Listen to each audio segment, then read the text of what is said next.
Okay, a convenient starting point to describe the cycle is in the ocean.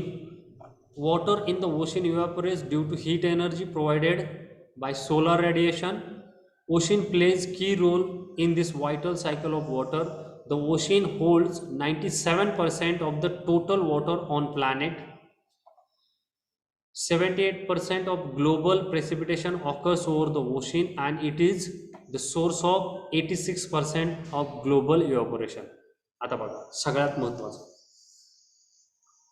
97% water हे कुठे आहे समुद्रात आहे बरोबर आहे आणि याचा 86% जे टोटल इव्हॅपोरेशन होतं जगामध्ये त्यातलं 86% हे फक्त समुद्राच्या पाण्यामुळे होतं किंवा बाष्पीभवन जे होतंय त्याच्यातलं पर्सेंटेज 86% हे फक्त समुद्राच्या पाण्याचं आहे बरोबर आहे आणि ज्या वेळेस त्याचं बाष्पीभवन होतं आणि हे वरती ढग तयार होतात आणि हे पाऊस पडतो त्यातलं 78% म्हणजे 78% फक्त समुद्रावरती पाऊस पडतो बघा ऑलमोस्ट 80% म्हणजे काय की 78% एवढा पाऊस फक्त समुद्रावरती पडतो आणि राहिलेला जो 22% पाऊस आहे तो कुठं पडतो लँडवरती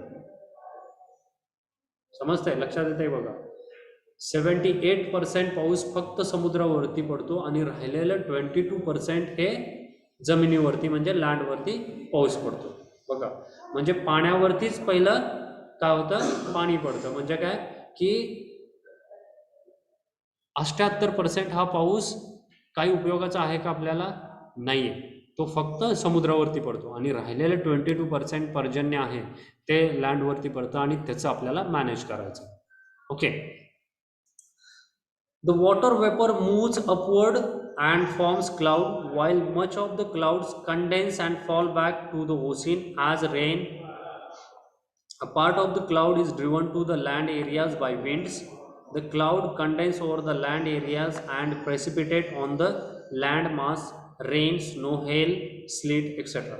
ओके आता बघा बऱ्यापैकी म्हणजे जास्तीत जास्त पाऊस हा समुद्रावरती पडतो 78% आणि राहिलेलं जे आहे 22% हे क्लाउड्स हे पुढं विंडमुळं वाऱ्यामुळं पुढं लँडकडे जातात बरोबर आहे जमिनीकडे जातात आणि जमिनीवरती पाऊस पडतो मग आता जमिनीवरती जो पाऊस पडतो तो कुठल्या कुठल्या स्वरूपात असतो बघा पहिली गोष्ट रेन दुसरी गोष्ट स्नो म्हणजे बर्फ पडतो ओके किंवा हेल स्लीट गारा पण पडतात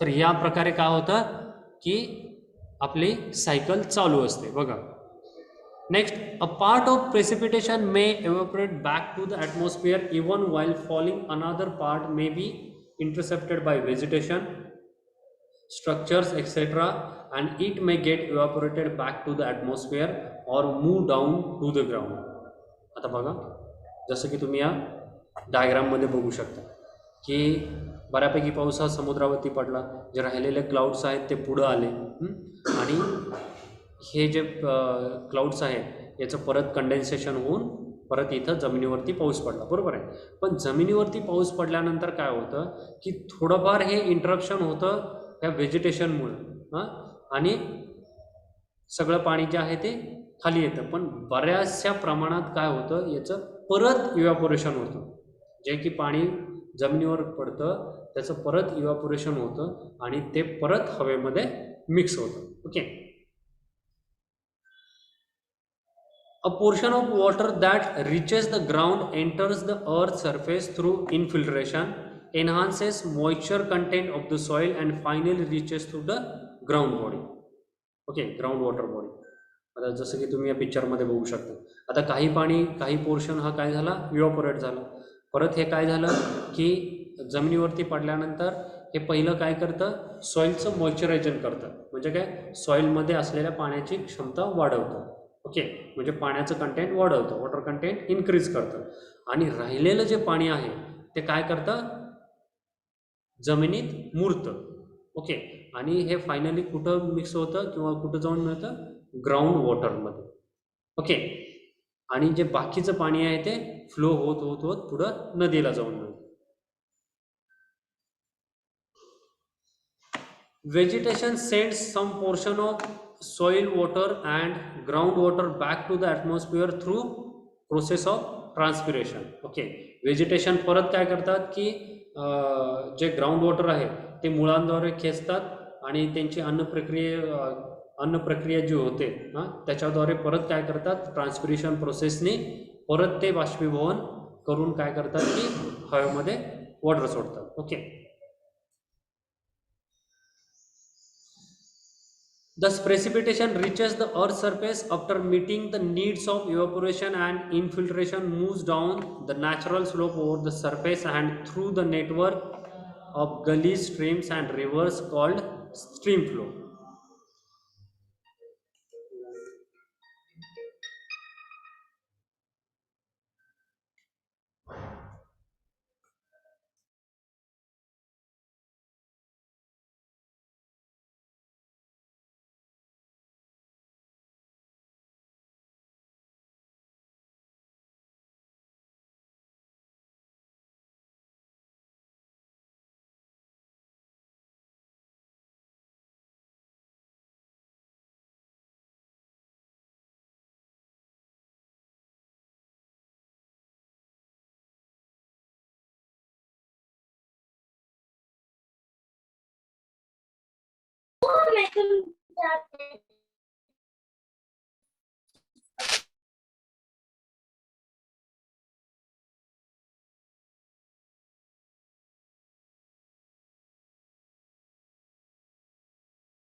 ओके, बघा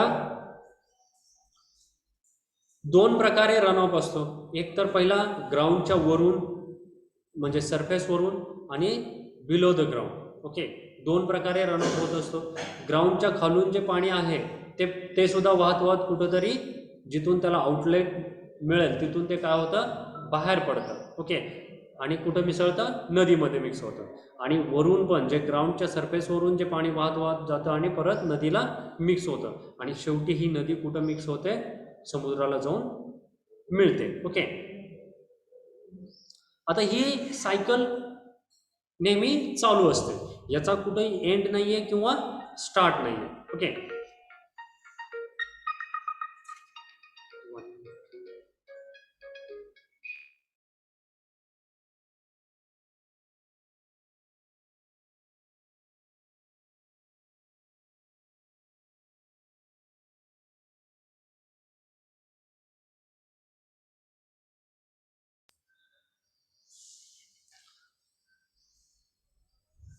आता बघा ह्या सायकलमधले काही कंपोनंट असे आहेत की जे ट्रान्सपोर्टेशन करतात आणि काही कंपोनंट असे आहेत की स्टोरेज करतात, म्हणजे वॉटरचं स्टोरेज करतात आणि काही कंपोनंट ट्रान्सपोर्टेशन करतात. आता बघा ट्रान्सपोर्टेशन कंपोनंट कुठले कुठले आहेत, प्रेसिपिटेशन म्हणजे पर्जन्य, याने काय होतं की वॉटर ट्रान्सपोर्ट होतं समुद्रापासून कुठं, जमिनीवरती किंवा समुद्रावरतीच पाऊस पडतो. नंतर इव्हॅपोरेशन बाष्पीभवन, यानं पण पाणी काय होतं, ट्रान्सपोर्टेशन होतं. ट्रान्सपिरेशन, इनफिल्ट्रेशन आणि रन ऑफ, म्हणजे यांनी पाणी काय होतं, ट्रान्सपोर्ट होतं. आणि दुसरी गोष्ट काय, storage component, storage on land surface in लेक्स, रिव्हर्स एक्सेट्रा. नेक्स्ट इन्फिल्ट्रेशन काय? यस, इन्फिल्ट्रेशन म्हणजे पाझरणे, जसं की आपण पाझर तलाव वगैरे म्हणतो की नाही. ट्रान्सपिरेशन. ट्रान्सपिरेशन ट्रान्सपिरेशन म्हणजे काय की जी तुमची अन्न प्रक्रिया चालू असते की नाही, म्हणजे काय म्हणतो, वनस्पतीमध्ये जे एक हरित कणाच्या द्वारे ते अन्न वगैरे तयार करतात, ती प्रोसेस असते माहिती आहे? क्लोरोफिल. यस. फोटोसिंथेसिस. हां हां हां. त्या प्रकारच्या प्रक्रियेमध्ये काय केलं जातं की पाण्याचं बाष्पीभवन करून बाहेर टाकलं जातं. वनस्पती काय करतात की हे पाणी बाहेर टाकतात बाष्पीभवनाद्वारे. त्याला काय म्हणतो आपण? ट्रान्सपिरेशन. Okay sir. ओके, आणखी काय? No sir. Okay, good. Storage on land surface in lakes and rivers, soil moisture storage आणि ग्राउंड वॉटर स्टोरेज. म्हणजे हे काय आहेत? स्टोरेज कंपोनंट आहे. Okay, next part, that is dams. We'll start dams. Before that, just write down introduction of hydrology and this diagram. And remaining part you just write down by your own.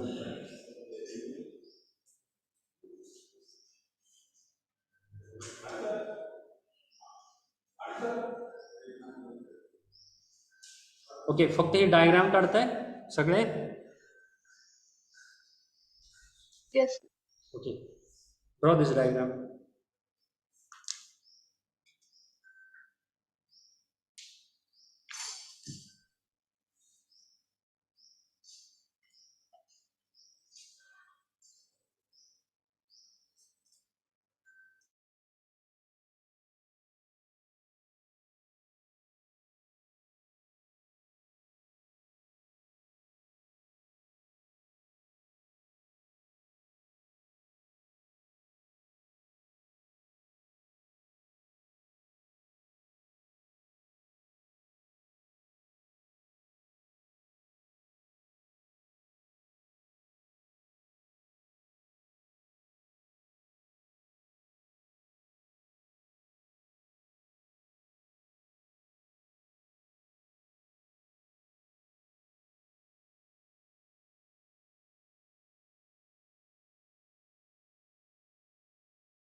और Yes, sir. नाही all of okay no, sir. Okay completed. Sir युटीचा syllabus काय आहे? UT कधी सांगितले? 17 February नाही ना sir. 17 पासून. हो. आपला पेपर कधी?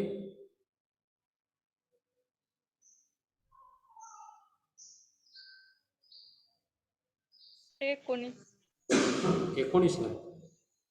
Okay.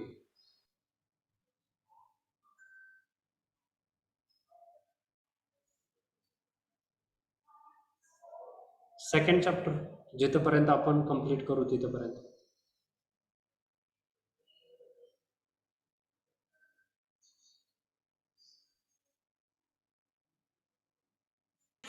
Sir PM first chapter असणार का? फर्स्ट चॅप्टर नाही, फक्त Sir, या- सेकंड. यस. MCQ हां आय विल प्रोव्हाइड.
झालं.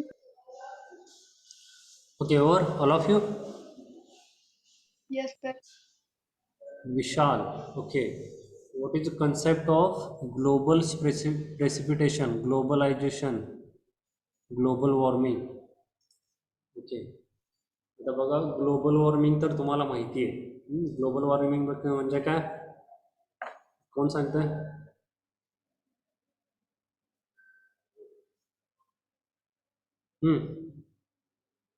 Warming of atmosphere due to trapped carbon dioxide in the Earth's atmosphere. Very good. मग आता हे ग्लोबलायझेशन यांनी विचारलंय. ग्लोबलायझेशन म्हणजे काय? शुद्ध मराठी भाषेत काय रे? जागतिक जागतिकीकरण. बरोबर आहे. म्हणजे पूर्ण वर्ल्डचं. ओके. हे ग्लोबल वॉर्मिंग हे पूर्ण वर्ल्डचं होतंय म्हणून त्याला आपण काय म्हणतो? Global warming. आणि हे कशामुळे होतंय? कशामुळे होतंय रे? आता सांगितलेल्या पद्धतीनं कार्बन डायऑक्साईड ट्रॅप झाल्यामुळे atmosphere मध्ये. बरोबर. मग हा ट्रॅप कशामुळे होतोय? पोल्युशन. Very good. आणि हे आपल्याला काय करायचं आहे? कमी करायचं आहे पोल्युशन. आणि हे सगळं पोल्युशनच्या वाढलेल्या प्रमाणामुळं असं सगळं होतंय. म्हणून आपल्याला काय करायचं आहे की एन्व्हायरमेंट हे मेंटेन ठेवायचं आहे. तर आणि तरच आपलं हे, आता तुम्ही परवा न्यूज ऐकली असेल काहीतरी न्यूज होती बघा की एव्हरेस्ट काहीतरी वितळतोय. म्हणजे एव्हरेस्टवरचा बर्फ हा पुढच्या 25 वर्षामध्ये पूर्ण वितळून जाईल. मग असं जर झालं तर ते किती हानिकारक आहे वगैरे तुम्हाला माहिती आहे. मग हे कशामुळे होतंय? ग्लोबल वॉर्मिंगमुळे. ओके, ठीक आहे. तर त्या गोष्टी आपण सिलेबस कंप्लीट करूया आणि कंप्लीट झाल्यावर डिस्कस करूया.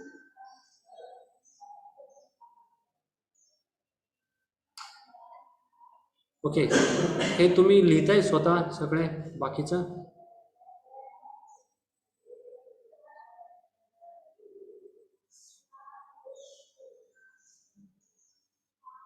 बाकीचं जी सायकल आहे हायड्रोलॉजिकल सायकल ते तुमचं तुम्ही लिहून घ्या परत. Okay, next point that is dams. Okay, so we'll start next point, that is dams. Definition of dam: dam is a solid barrier constructed at a suitable location across a river valley to store flowing water. Simple definition is there. Solid barrier constructed at a suitable location across a river valley to store flowing water. Okay, simple definition की आपण solid barrier construct करायचं आहे कुठं? Suitable लोकेशनला, river व्हॅलीच्या मध्ये. Okay, जेणेकरून हे जे वाहतं पाणी आहे ते स्टोर होईल. Okay, very simple definition is that. आता याच्यात सगळ्यात महत्त्वाचं आहे बघा, solid barrier and suitable location. Okay, आता बघा एखादी नदी वाहते आणि त्याच्यावरती आपण कुठंतरी बांध घालतोय. कशासाठी? पाणी जे फ्लो होतंय ते स्टोअर करण्यासाठी, बरोबर आहे. मग आता हा बांध जो घालतोय तो बांध सुटेबल लोकेशनला घालणं महत्वाचं, बरोबर आहे. त्यालाच आपण काय म्हणतोय? डॅम म्हणतोय, बरोबर आहे. आता बघा सुटेबल लोकेशन कशासाठी? की आपण पहिला काय करतो? पूर्ण सर्वे करतोय. सर्वे कशाचा करतोय बघा, की पूर्ण जो कॅचमेंट एरिया आहे, कॅचमेंट एरिया म्हणजे काय? की जिथून पाणी त्या डॅममध्ये येणार आहे आणि ॲक्युम्युलेट होणार आहे. म्हणजे सगळीकडे जिथं जिथं पाऊस पडणार आहे तिथलं सगळं पाणी तिथं येऊन स्टोर होईल, असा जो एरिया असतो त्याला कॅचमेंट एरिया म्हणतो, बरोबर आहे. मग तिथलं सगळं पाणी त्याच्यामध्ये स्टोर होणार आहे. म्हणजे केवढ्या मोठ्या एरियातून पाणी तिथं स्टोर होईल याचा आपल्याला स्टडी करायचं आहे. म्हणजे जिथं पाऊस पडतोय ते पाणी सगळं तिथं स्टोर झालं पाहिजे. नाहीतर जिथं पाऊस पडत नाही, जिथं पाणीच येत नाही तिथं बांध घालून का उपयोग, बरोबर. म्हणजे काय? सुटेबल लोकेशन सगळ्यात महत्त्वाचं आहे. आता सुटेबल लोकेशन आपण फाइंड आउट केलं, पण त्या जे काही लोकेशन आहे तिथं हार्ड स्टॅटा अवेलेबल आहे का नाही हे चेक करणं गरजेचं आहे. म्हणजे तिथल्या सॉईलची कंडिशन काय आहे, तिथला रॉक कुठल्या टाईपचा आहे हे फाइंड आउट करणं गरजेचं आहे. आणि त्या सॉईलच्या टाईपनुसार आपल्याला तिथं डॅम कन्स्ट्रक्ट करायला लागणार आहे. आणि मग त्याच्यामध्ये आपल्याला वेगवेगळ्या टाईपचे डॅम कन्स्ट्रक्ट करायला लागतात त्या सॉईलच्या टाईपनुसार. ओके, मग आता त्याच्या आधी बघा आपण कशासाठी डॅम कन्स्ट्रक्ट करतोय. पहिली गोष्ट हायड्रोपॉवर जनरेशन. ओके, आता पहिली सगळ्यात महत्त्वाची गोष्ट काय? Hydropower generation. आता इथं सगळ्यात चांगलं उदाहरण म्हणजे कुठलं आहे? कोयना डॅम. ओके, आपल्या जवळ असणार कोयना डॅम हा कशासाठी कन्स्ट्रक्ट केलेला आहे? की म्हणजे वेगवेगळ्या पर्पजसाठी आपण त्याचा पाण्याचा यूज करू शकतो, पण त्याच्यावरती हायड्रोपॉवर जनरेशन प्लांट जर आपण बसवला तर त्याच्यातून इलेक्ट्रिसिटी जनरेट करू शकतो. आणि हा कोयना डॅमवरती काहीतरी 4-5 स्टेजमध्ये आपण काय केलेलं आहे? हायड्रोपॉवर जनरेशन प्लांट बसवलेला आहे आणि तिथून आपण इलेक्ट्रिसिटी जनरेट करतो आणि सगळ्या महाराष्ट्राला सप्लाय करतो. हे पहिलं पर्पज झालं. आता सेकंड काय आहे? इरिगेशन. सगळ्यात महत्त्वाचं काय? की शेतीसाठी पाणी पुरवठा. ओके, आणि याचं चांगलं उदाहरण म्हणजे आपला Ujani dam. Okay, Ujani dam construct करायच्या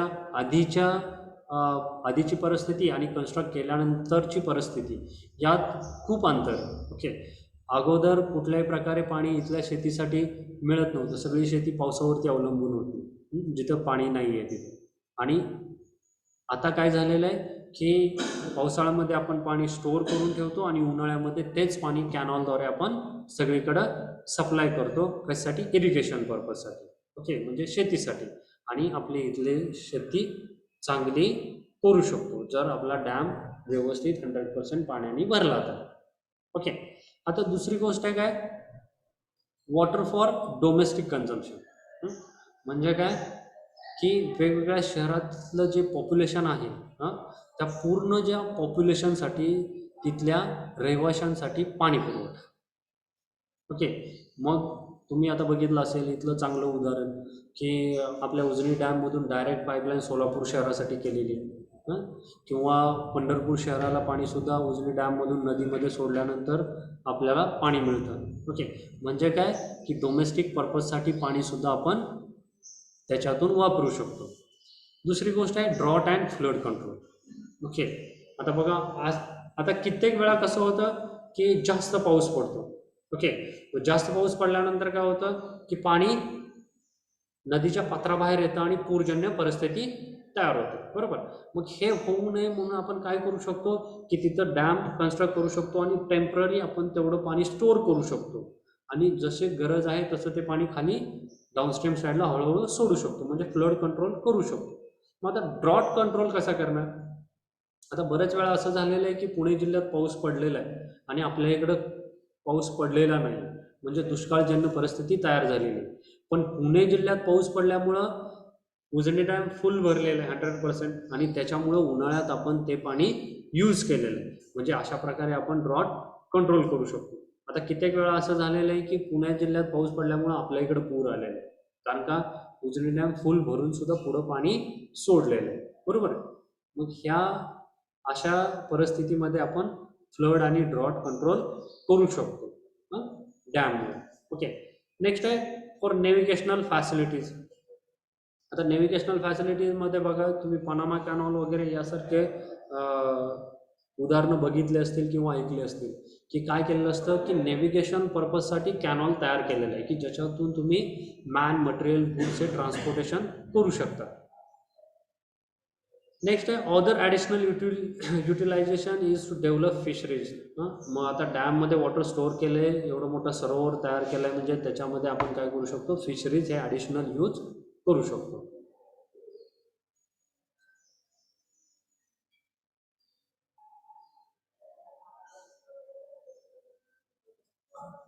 This is a structure of dam. This is a cross section of dam. Okay. आता बघा जिकडं वॉटर स्टोअर होतं, ज्या साईडला वॉटर स्टोअर होतं त्या साईडला आपण काय म्हणतो अपस्ट्रीम साईड, आणि जिकडं वॉटर सोडलं जातं त्याला आपण काय म्हणतो डाऊनस्ट्रीम साईड. ओके, तर आता आपण एक एक गोष्ट याच्यामधली बघूया. याच्यामध्ये अपस्ट्रीम साईडला जे काही ग्राउंडशी कॉन्टॅक्ट असतो त्याला आपण म्हणतो हिल, आणि डाऊनस्ट्रीम साईडला जो ग्राउंडशी कॉन्टॅक्ट असतो त्याला काय म्हणतो आपण टो, जसं की तुम्ही या डायग्राममध्ये बघू शकता. ओके, अपस्ट्रीम साईडला जो ग्राउंडशी डॅमचा कॉन्टॅक्ट असतो त्याला काय म्हणतो आपण हिल, आणि डाऊनस्ट्रीम साईडला जो कॉन्टॅक्ट असतो त्याला काय म्हणतो टो. याच्यामध्ये जे दिसतंय तुम्हाला this is a cross section. Okay, आणि याच्यामध्ये जे दिसतंय तुम्हाला ही काय गॅलरी. ओके, हे काय स्लुईस वे, आणि वरती जे आहे त्याला आपण म्हणतो स्पिलवे, टॉपला आहे क्रेस्ट, आणि इथे बघा नॉर्मल वॉटर लेवल आहे आणि मॅक्झिमम वॉटर लेवल आहे. ओके, आणि याच्यामधलं जे डिस्टन्स आहे त्याला आपण म्हणतो free board. Okay, this is a cross section of dam. Okay, आता प्रत्येकाला काय म्हणतो त्याची ॲक्च्युअल डेफिनेशन काय हे आपण बघणार आहे. What is mean by hill, contact with the ground on the upstream side. Okay, जसं की तुम्ही पिक्चरमध्ये बघितले ग्राउंडशी कॉन्टॅक्ट आहे कुठं अपस्ट्रीम साईडला, त्याला आपण काय म्हणतो heel. Next toe, contact on the downstream side. Next abutment, abutment means sides of the valley on which the structure of the dam rest. Okay, म्हणजे जी काही नदी असणार आहे किंवा नदीची जी काही व्हॅली असणार आहे, ओके, त्या दोन्ही बाजूच्या ज्या काही साईड्स आहेत दोन्ही बाजूच्या साईड्स ज्या आहेत त्याला आपण काय म्हणतो अबटमेंट. जसं की तुम्ही ब्रिज बघताय आणि ब्रिजच्या जो ब्रिज दोन्ही बाजूला नदीच्या दोन टोकावरती जो रेस्ट केलेला असतो तिथे एक स्ट्रक्चर तयार केलेलं असतं, त्याला काय म्हणतो आपण, अबटमेंट. ओके, जो पूर्ण स्पॅन जो आहे ब्रिजचा तो एका ठिकाणी म्हणजे 2 ठिकाणी रेस्ट होतो. नदीच्या दोन्ही साईडला तिथं स्ट्रक्चर उभा केलेलं असतं, त्याला काय म्हणतो आपण, अबटमेंट. तसंच अबटमेंट म्हणजे काय, sides of the valley on which the structure of the dam is rest. Okay, next galleries. Galleries काय बघा, small portion like structure left within the dam for checking operations. Okay, हे जे तुम्हाला दिसतंय हे कशासाठी मोकळ्या रूम सोडलेले असतात, तर चेकिंग ऑपरेशन्स. आता काय ऑपरेशन चेक करतो, की त्याच्यामध्ये काय मेंटेनन्सची गरज आहे का, कुठं क्रॅक गेलेला आहे का, किंवा कुठून पाणी पाझरून येतं आहे का, हे सगळं चेक करण्यासाठी इथे ह्या गॅलरीज सोडलेल्या असतात. ओके, त्याला आपण काय म्हणतो, galleries. Next, diversion tunnel. Tunnels are constructed for diverting water before the construction of dam. This helps in keeping the river bed dry. Okay, आता बघा, टनेल कन्स्ट्रक्ट करण्यापूर्वी आपण काय करतो, डायव्हर्जन टनेल कन्स्ट्रक्ट करतो. कशासाठी कन्स्ट्रक्ट करतो, की नदी पात्रातलं जे काही वॉटर आहे, जे पाणी आहे, ते पूर्ण आपण डायव्हर्ट करून बाजूनी दुसरीकडं डाऊनस्ट्रीम साईडला सोडून देतो. असं का करतो, तर जिथं आपल्याला डॅम कन्स्ट्रक्ट करायचा आहे तिथला जो रिव्हर बेड आहे तो ड्राय राहावा, तिथं कुठल्याही प्रकारे पाण्याचा व्यत्यय येऊ नये, त्याच्यासाठी आपण सगळं पाणी हे डायव्हर्जन टनेलनी डाऊनस्ट्रीम साईडला सोडून देतो. ओके, त्याला काय म्हणतो आपण, डायव्हर्जन टनेल. ओके, नेक्स्ट आहे spillway. Spillway, it is the arrangement near the top to release the excess water of the reservoir to downstream side. आता जसं की तुम्ही या पिक्चरमध्ये बघू शकताय, दिस इज अ स्पिलवे. आता हा स्पिलवे कुठे आहे, टॉपला आहे, बरोबर आहे, म्हणजे मॅक्झिमम वॉटर लेवलला आहे, बरोबर आहे. हा अशा प्रकारे स्पिलवे तयार केलेला असतो, जेणेकरून काय होईल, की इथं जे एक्सेस वॉटर आहे, डॅम ज्यावेळेस 100% भरतो आणि जे एक्सेस वॉटर होतं ते सगळं याच्यातून डाऊनस्ट्रीम साईडला सोडून दिलं जातं, त्याला आपण काय म्हणतो, स्पिलवे. ओके, नेक्स्ट आहे sluiceway. An opening in the dam near the ground level which is used to clear the silt accumulation in the reservoir side. Okay, आता बघा तुम्ही याच्यामध्ये बघू शकताय, दिस इज sluiceway. आता sluiceway कशासाठी प्रोव्हाइड केलेला असतो, ज्या वेळेस याच्यामध्ये वॉटर अक्युमुलेट होतं, वाहून तिथं साठतं, वेगवेगळ्या प्रदेशातनं हे पाणी वाहत येतं आणि शेवटी त्या डॅमच्या तिथं अपस्ट्रीम साईडला साठतं. मग हे ज्यावेळेस वाहून येत असतं त्यावेळेस हे पाणी आपल्याबरोबर गाळ आणतं, माती आणतं, सिल्ट आणतं.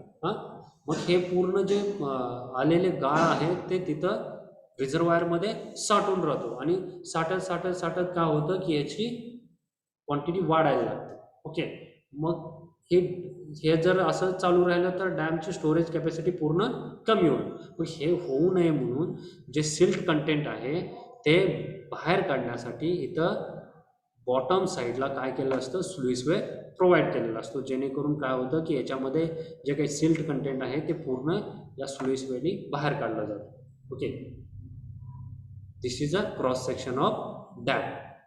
समजलं सगळ्यांना? Yes, got it? Yes, sir. Yes. Okay, so draw this diagram. This is a cross section of dam. And simultaneously give me attendance.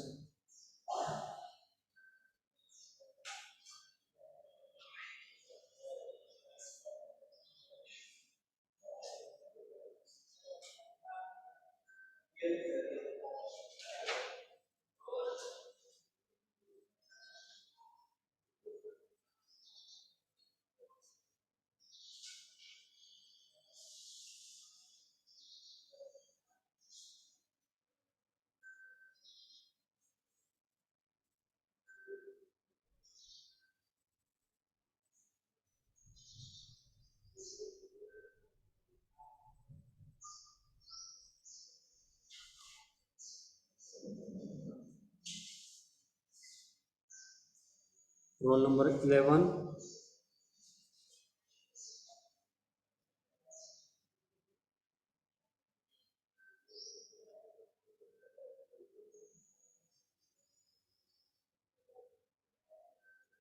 Roll number 23.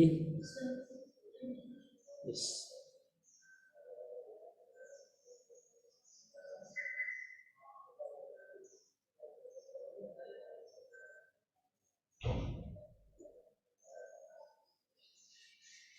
Roll number 35.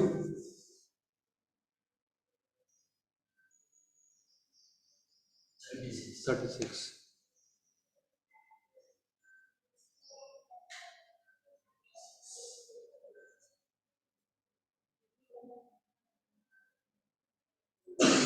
Roll number 42.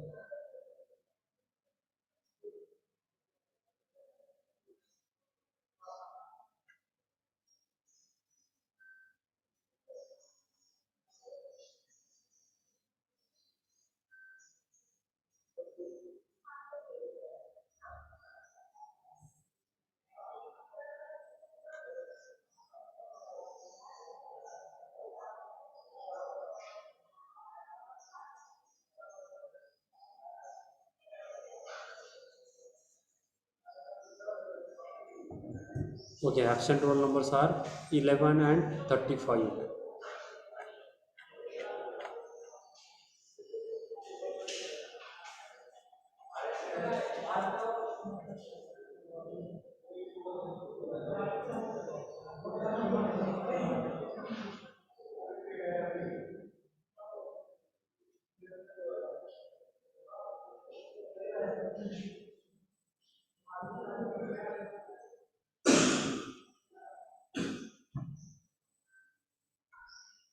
Okay, function of gallery in dam, Anuradha. Okay. या गॅलरीचं function काय असतं? Checking the operations. Okay, म्हणजे कुठले operation की याच्यामध्ये आता ही डॅममध्ये असते. Okay, डॅममध्ये ही मोकळी जागा लेफ्ट केलेली असते, अशा रूम तयार केलेल्या असतात. कशासाठी तयार केलेले असतात?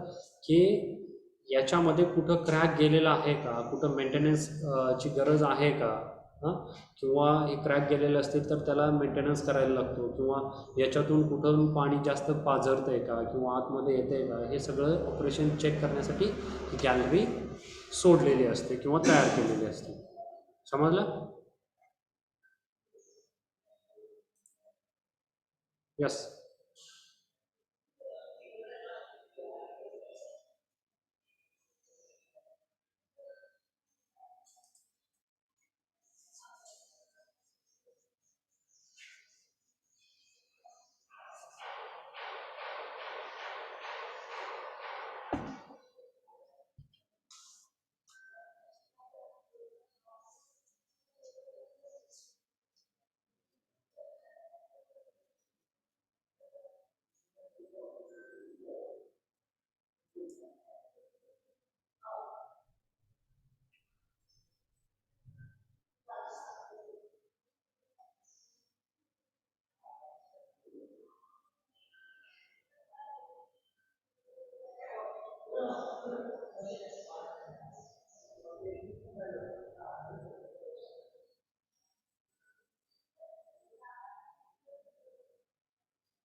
ओके, स्पिलवे आणि स्लुईसवे या दोन्हीतला डिफरन्स. ओके, तर जे एक्सेस वॉटर आहे ते काय केलं जातं?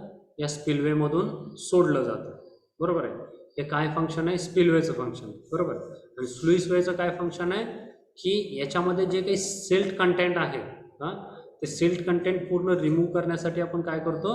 स्लुईसवेचा यूज करतो.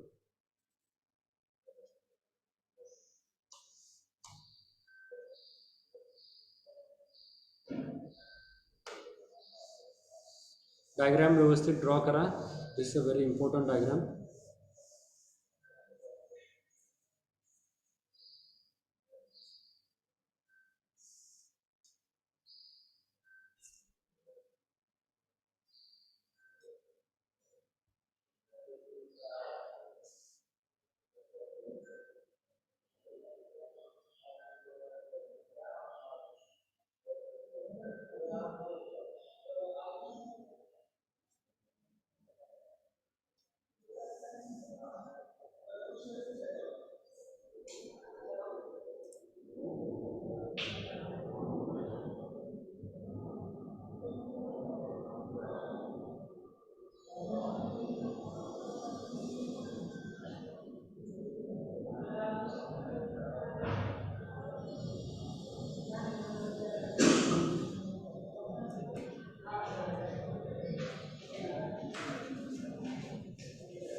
or Yes, sir. okay. Okay, write down these definitions, meaning of that words. What is meant by hill, what is meant by toe, abutment, galleries, divergent tunnel, spillway, sluiceway.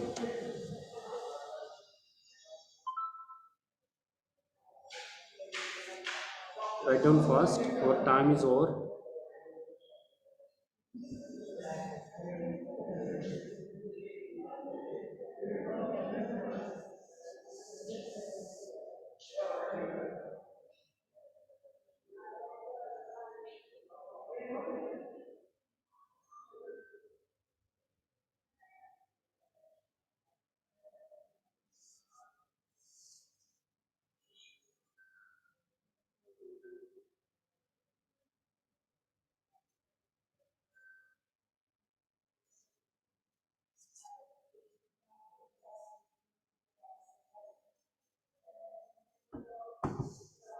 Okay, our time is over.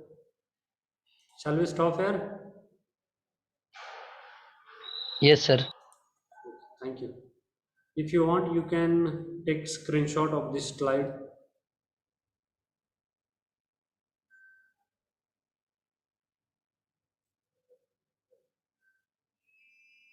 Okay, shall we stop?